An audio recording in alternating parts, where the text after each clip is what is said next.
Part 2, Rolling Friction.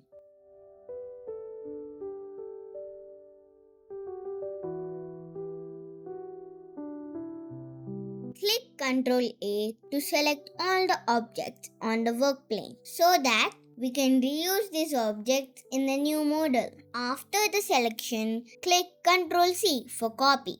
Go to New Design and click Ctrl V to paste the objects. Place all the objects in the work area.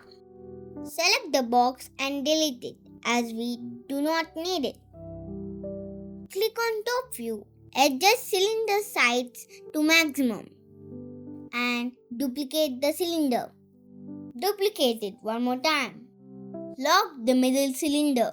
For making the second cylinder's halo, reduce the third cylinder's radius.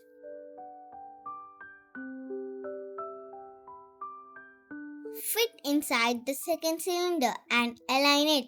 After the proper alignment, select only inner cylinder. Click on Hole button. Now undock the outer cylinder. Select both cylinders and click on Group. Now the hollow cylinder is ready. Change the color of the hollow cylinder to distinguish between solid and hollow. Now click on Top View. Select both cylinders and put them in the middle. Ensure that both the objects are not submerged.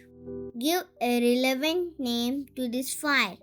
Click on Simulate button and run the simulation. We can see that the solid cylinder had rolled fast.